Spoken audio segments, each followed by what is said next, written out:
राजस्थान में भाई साहब, हमारे राजस्थान में एक भगत हुए, उनका नाम हुआ धन्ना जाट। छोटे से थे, 5 वर्ष के।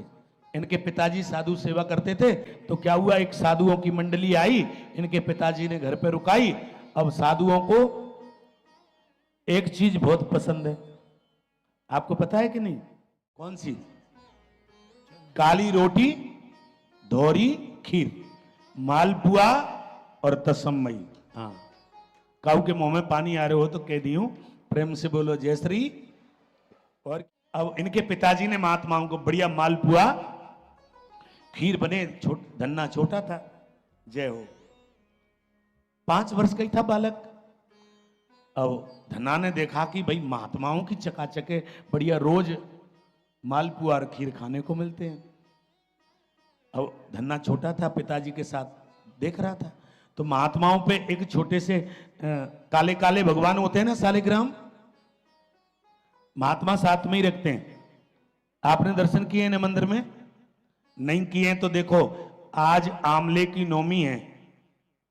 आज आमला नौमी को कथा सुनने से एक कथा का 100 गुना पुण्य होता है। जैसे अक्षय तृतीया और आमला नौमी। अक्षय का अर्थ होता जिसका कभी क्षय न हो, उसको कहते हैं अक्षय। तो आज आमले की नौमी है, मैं भी सालिग्राम भगवान साथ में रखता हूं।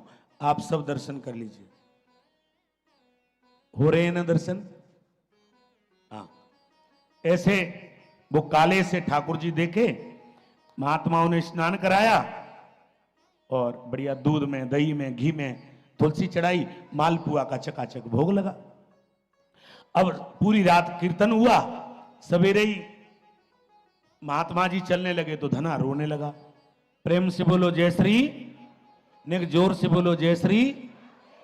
देखो आप ध्यान देना, ये भक्तमाल की कथा आप सुन रहे हो, मैं ज्यादा समय नहीं लूंगा, केवल 5 मिनट में अपनी बात पूरी करूंगा। और आज आप ध्यान देना, तुम्हें मेरी सौगंध है। देखो, भागवत की कथा कौन सुनता है? भगवान के भक्त।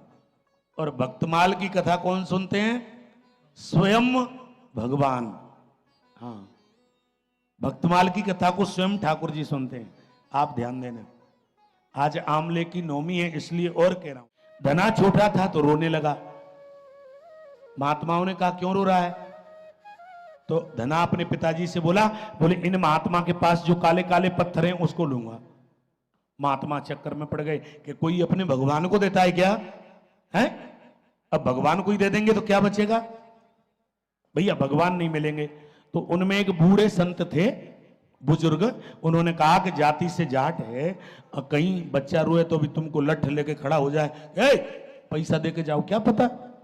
तो उन्होंने क्या किया, सड़क पे खड़े थे, पैर से एक काले रंग के पत्थर को, गोल था, उसको पैर से उठाया, झोली में डाल लिया और धना के पिता से कहा कि भैया हमारा तो जो होगा वो होगा, लो तुम भगवान को रख लो। अब वो काला पत्थर दे के महात्मा चले गए। अब धना उस काले पत्थर को नवावे, दूध से, दही से, घी से, शक्कर से, शहद से, और तुलसी पत्र तो छोड़ भूल गया, नीम के पत्ते। हाँ, और मारवाड़ में वैसे ही तुलसी कम होती है। जैसे हमारे यहाँ आम के पत्ते कलशों पे लगाते हैं ना सरकार, ऐसे मारवाड़ में नागौर, सीकर, झुंझुनू खूब ठाकुर कृपा करते हैं, तो वहां नीम के पत्ते लगाते हैं। मैंने पूछा भी, मेरी भाई नीम तो हमारे यहाँ बहुत अशगुन मानते हैं, कलशों में क्यों? बोले गुरुजी हमारे यहाँ की प्रथा है। भाई जैसा देश वो जो होगा वही तो होगा। भाई वहां आम होते ही नहीं, रेगिस्तान। अब नीम के पत्ते धना चढ़ावे। थोड़े दिन बाद पिताजी चले गए। अब महात्मा धना क्या करे कि महात्माओं को बुला बुला के लाए, आओ मेरे घर भोजन करो, खूब बढ़िया मालपुआ खीर चकाचक छनवावे। अब आपने देखा होगा, पक्षियों को दाना डालना शुरू करो, 1 किलो डालोगे तो 1 क्विंटल तक पहुंच जाएगा। भाई पक्षियों को तो दाना मिलना चाहिए, महात्माओं को तो चकाचक जहां मिले तो फिर जाने का नाम थोड़ी। परंतु एक बात कहूं, सच्चे भक्त की ठाकुर जी भी परीक्षा लेते हैं। हाँ, क्योंकि बगैर हिसाब किताब के कुबेर भी अगर खर्च करे तो उसके भी भंडार में अब जो धन था वो थोड़े दिन में राधे राधे हो गई, महात्माओं का आना बंद हो गया। अब धना बड़ा दुखी होने लगा। घर पे उसकी पत्नी थी। पत्नी ने कहा तुम चिंता काय को करते हो, दुखी काय को होते हो, अपन के तो खूब लंबी चौड़ी खेती है, आप खेती करो, फसल होगी, महात्माओं को खवाना। बोले अच्छी बात है। अब धना हल और बैल लिया, खेती करने चला, खेत को जोता। अब सब लोग खेतों में चना बो रहे थे, जो अभी हमारे यहां बोए गए ना नवरात्रि में गेहूं से पहले। तो धना ने पत्नी से कहा कि भैया सब चना बो रहे हैं, हमारे घर में तो बीज है नहीं। पत्नी ने हाथ जोड़ के कहा कि और तो तुमने कुछ छोड़ा नहीं, मेरे नाक में ये जो नथ है ना, ये हीरे की है, मैं इसको अपने पियर में गिरवी रख लेती हूं और आपको चना बीज के लिए ला देती हूं। प्रेम से बोलो जय श्री। अब पियर गई और 5 किलो चना ले आई। अब धना से कहा कि आप इनको ऐसा वैसा नहीं करना, बैठ जाओ, इनको ऐसा वैसा नहीं करना, एक काम करना, खेत में ही बोना, और मैं आ रही हूं आपको रोटी लेके, खेत पे वहीं पानी पिएंगे। बोले अच्छी बात है। अब धना 5 किलो चना लेकर के खेत पे आए। जैसे ही हल चलाना प्रारंभ किया, बैल खड़े किए, प्रेम से बोलो जय श्री। आप इधर उधर मत जाना, भक्तमाल है, अक्षय नवमी है, भक्तमाल सुन रहे हो, ध्यान देना।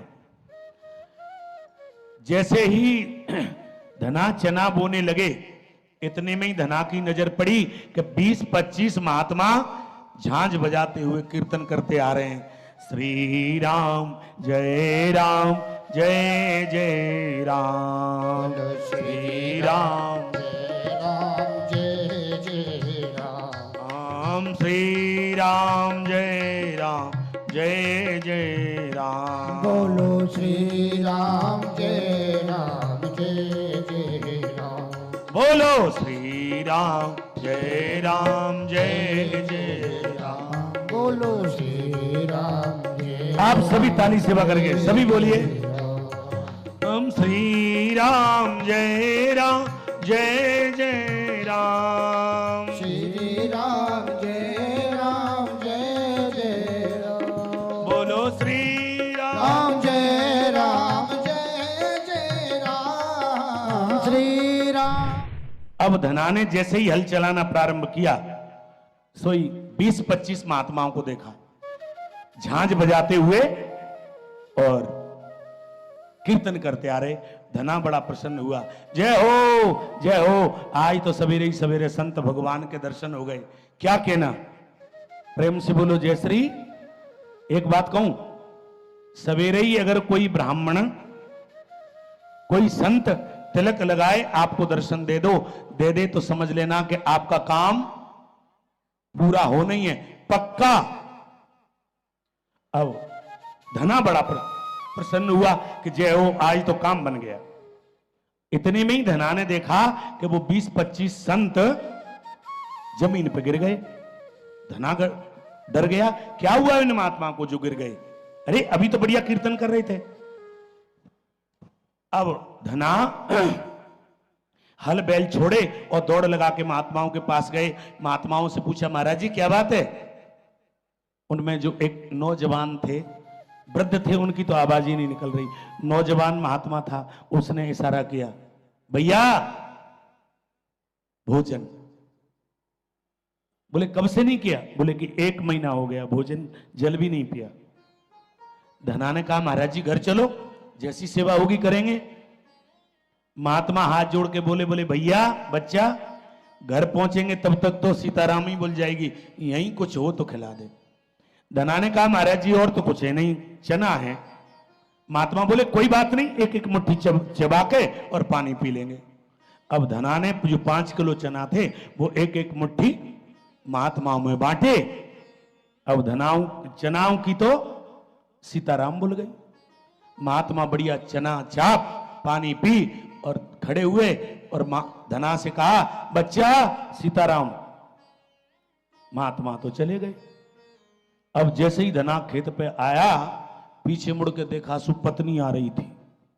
आहा, प्रेम से बोलो जय श्री। हाँ, बढ़िया जाटनी तो शरीर से ठीक ठाक होती है, और कंधा पे मोटो सो लट, सिर पे पानी का कलसा, कलसा के ऊपर रोटी। धना ने कहा कि अभी देखेगी तो मारेगी, क्या करूं? तो धना ने जल्दी से क्या किया कि मिट्टी के मोटे मोटे कंकड़ उठाए, जो टीम बन जाते हैं ना अपने, हाँ, वो मोटे मोटे कंकड़ उठा के झोली में लिए, और पत्नी को दिखाने के लिए जैसे बीज डालते हैं ना, ऐसे खेत में इधर से उधर, इधर से उधर, उधर करके बीज डाला और बैल चलाना शुरू किया। इधर से इधर कर बैल 4-5 कूड़ निकाल, और वो ना पटेला देते हैं, वो पटेला देके खेत लेवल करके और पेना ठोक के खड़ा हो गया।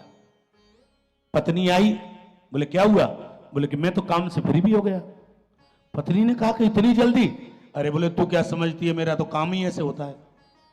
अच्छा, तो बोले कि मैं तो रोटी लेके आई। बोले चल अब घर पे ही खाएंगे। अब पत्नी की इतनी जल्दी समझ में कैसे आवे? बोले चलो घर पे खाएंगे। घर पे आए, बैल खूंटा से बांधे, नहाया धना, और घर में जो आले में काले राम जी बैठे थे ना, उनसे हाथ जोड़ के कहा, लाला तू कान खोल के सुन ले, तेरी तो बजी सो बजी, तेरे साथ में मेरी भी खूब बज गई, लेकिन एक बात कान खोल के सुन ले, जो जाटनी है ना, पढ़ी लिखी तो है नहीं, चना थे वो महात्मा को खिला दिए। और दीनबंधु कान खोल के सुन लेना, जीवन में याद रखना, 2-4 लठ मुझ पे तो पड़नी ही है, अभी तो पक्का है ही, मुझे तो घर से निकलना ही है, लेकिन तुम भी अपनी पीठ को तैयार रखना, 10-20 लठ मेरे साथ में तुम पे भी पड़ेंगे। हाँ। पत्नी ने भोजन दिया, भोजन किया, रोज उन सालिग्राम के सामने, प्रभु खा लो। जिस दिन पता चला ना, बढ़िया सिकाई करेगी, लठ ही लठ देगी, गाली गाली गालों पे। अब 20-25 दिन हुए, सबके खेत में उगा चना, और धना के खेत में उगे पैठे। आगरे का पैठा, धना के खेत में उगा पैठा। जाटनी ने कहा कि मैं, सब लोग खेत पे जा रहे हैं निदाई गुड़ाई करने, तुमको तो मैं भी जाऊं। बोले चली जा। अब वो गई खेत पे, देखा सो पैठा। पत्नी ने आके कहा कि जी सुन रहे हो? बोले बोलो। बोले कि सबके खेत में चना उगा और हमारे खेत में पैठा। धना ने कहा सुन, तुझे और कहीं बीज मिला ही नहीं, तू भी तो अपनी पियरी गई, और तेरे भैया ने कैसा बीज दिया अब मुझे क्या पता, तुझे भी तो कहीं जगह नहीं मिलती, तेरे भैया की आई। अब भैया का नाम आया तो बेचारी ये भी चुप, हाथ जोड़ के बोली, बोले कोई बात नहीं, देखो भैया का नाम मत लो बार बार, ऐसा है अपन पैठे से ही काम चला लेंगे। हाँ, अब रोज घास फूस निकालने जावे, बढ़िया बेल फैली, भैया एक एक बेल में 100-100 पैठे लगे। अब पत्नी ने धना से कहा, महाराज जी बड़ा सुंदर बीज है, एक एक बेल में 100-100 पैठे। धना ने कहा देख, तुझे मेरी सौगंध है, खेत के बारे में मुझसे चर्चा ही नहीं करना, और तेरे पियर का बीज तू तो प्रशंसा करेगी, तुझे मेरी सौगंध है, पैठे के बारे में चर्चा ही बंद। अब बेचारी चर्चा नहीं करे, धना को पता था कि पता तो चलेगा। भैया एक दिन एक पैठा पका, पूरे खेत में खूब एक एक बेल में पैठे, और 10-10 किलो के नहीं, 20-20 किलो के नहीं, 40-40 किलो के पैठे लगे। एक पैठा पका तो पत्नी ने कहा, महाराज जी आप कहें तो पहली फसल नई फसल, हमारे यहां स्याबड़ी देते हैं ना ठाकुर जी को, आप कहो तो ठाकुर का भोग लगाऊं। धना ने कहा देख वही बात, तुझे दिखे सो कर, अपन से चर्चा ही नहीं। और 24 घंटे उन काले राम जी के यहाँ बैठा रहता धना। कहता प्रभु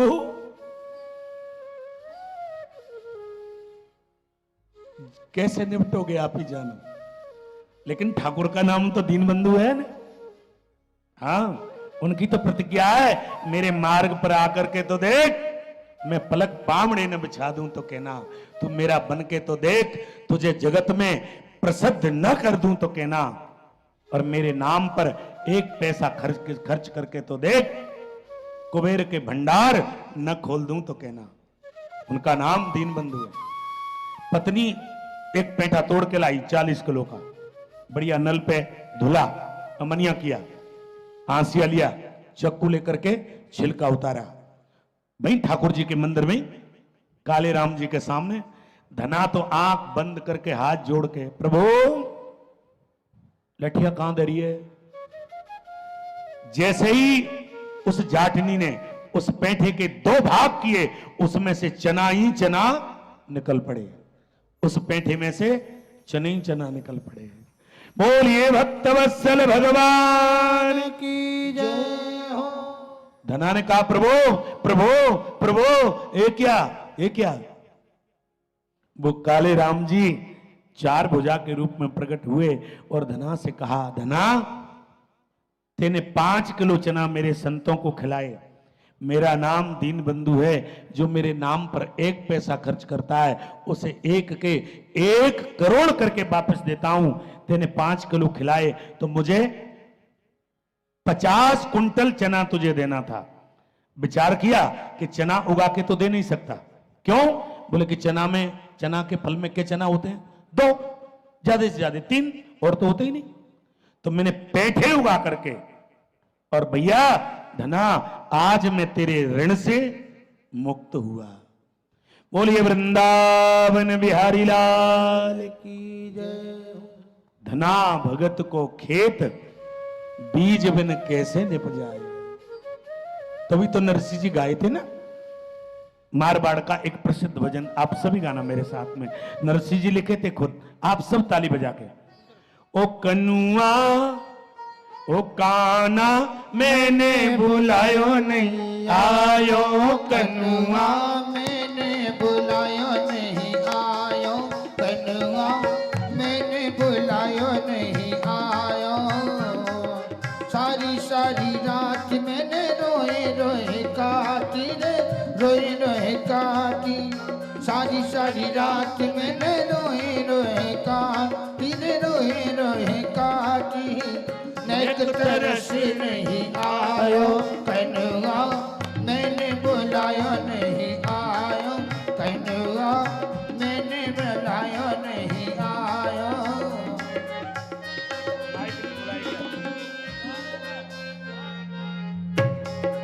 जय हो।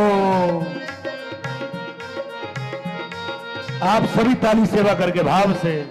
गजते का तेरी रिश्तेदारी ले नातेदारी, गजते का तेरी रिश्तेदारी ले नातेदारी।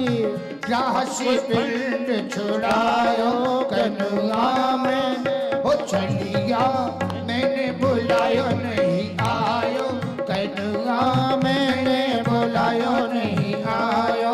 चलिया मैंने बुलायो नहीं आयो।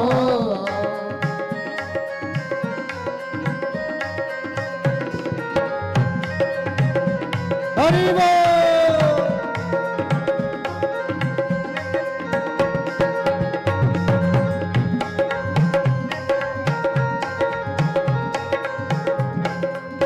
द्रौपदी का तेरी बहना लगती है रे, सारी लगती है।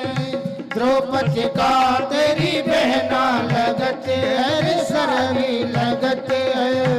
बाको बाको बाको चीर भड़ायो, कनुआ मैंने बुलायो नहीं आयो। चलिया मैंने बुलायो नहीं आयो, कनुआ मैंने बुलायो नहीं आयो। जय हो। राधे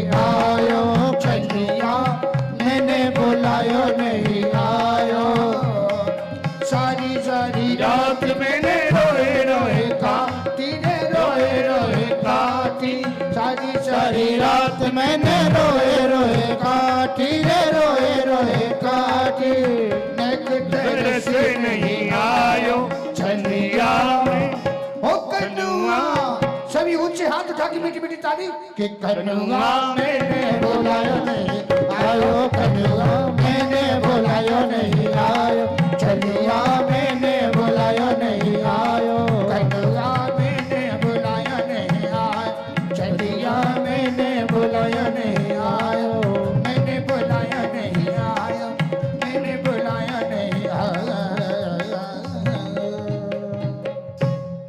बोले भागवत भगवान की जय हो जय जय श्री राधे प्रेम से बोलो जय श्री अरे माटी के धोंदा होने की जोर से बोलो जय जय श्री राधे महाराज जी